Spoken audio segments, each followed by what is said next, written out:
What are you eating? I call this Turf and Turf. It's a 16-ounce Tbone and a 24-ounce porterhouse. Also, whiskey and a cigar. I'm gonna consume all of this at the same time because I am a free American. The cigar's inside, sir. Fine.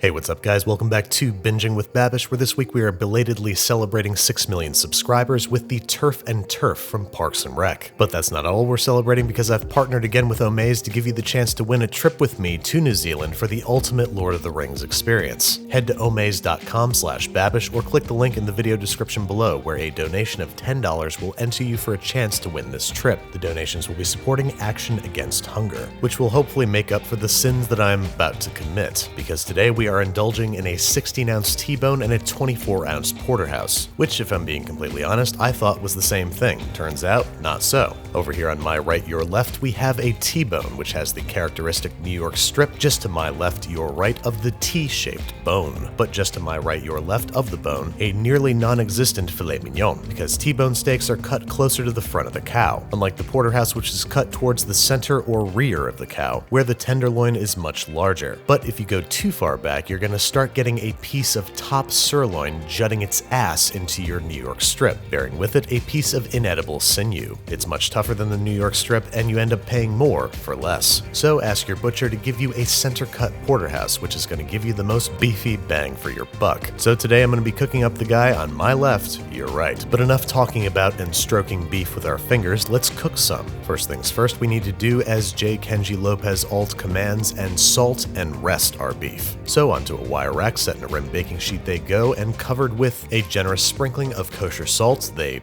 are. Then we're letting these sit at room temperature for at least 1 hour. If you really want to go nuts, leave these uncovered in the fridge overnight, which is going to give you an extremely desiccated exterior and more deeply seasoned meat. Now, the one accoutrement with which the Swanson appears to be eating his steaks are a fluffy pile of yellowy mashed potatoes. To me, that means Yukon Golds, which we are going to peel and cut into equally sized pieces, cover with cold water, bring to a boil, and cook for about 20 minutes or until completely tender. And a paring knife cuts them like they're not even there. We're then draining the potatoes, returning them to the pot, and returning the pot over medium-low heat, cooking them and stirring them around for about a minute, which is going to help drive off any excess moisture, giving us a less gluey result. We're then adding about a half a cup of half and half, and maybe 5 tablespoons of unsalted high-quality butter. For the record, this is for about 3 pounds worth of Yukon Golds. Now we're going to mash them up most of the way, take an opportunity to season liberally with kosher salt and white pepper, that way we don't end up with bespeckled potatoes. Mash them up the rest of the way, taste them for seasoning and consistency, and there you have it, some very simple but very decadent mashed potatoes, which we're going to cover and keep warm until ready to serve. Because as Ron so clearly states, food is not the only thing being consumed at this table. There are also cigars and whiskey, the exact make and model of which are not mentioned, but we know that Ron's favorite is Lagavulin 16, which tastes like a delicious tire fire. Whew, yeah, that'll put some hair on your chest. That is definitely Swanson appropriate liquor. So with all of our sort of side dishes ready to go, we're ready to make us some steaks. First up, for the porterhouse, we're heating some vegetable oil in a heavy cast iron pan over high heat for about 5 minutes until it's nothing short of straight up smoking. We are then patting our porterhouse as dry as humanly possible before poisedly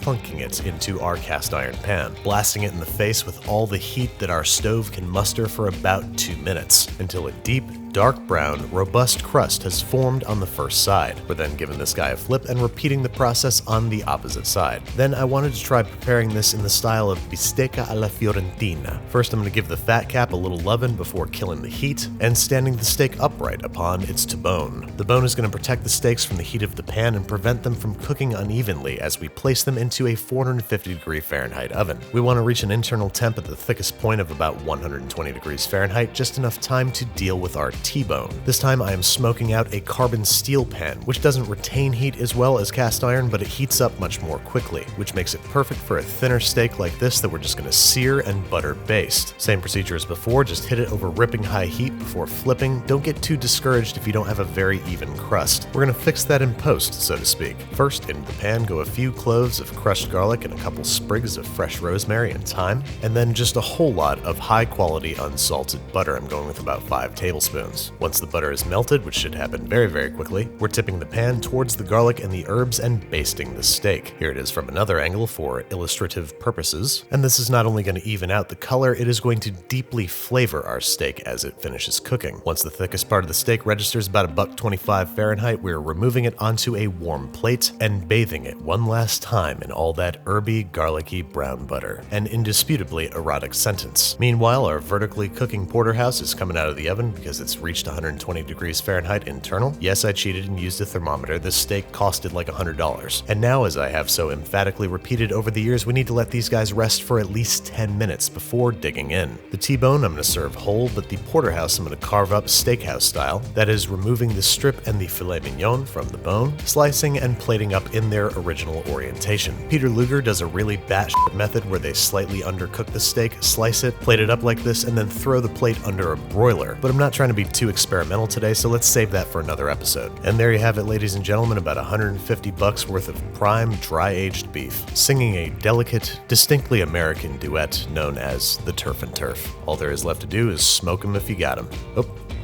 Okay.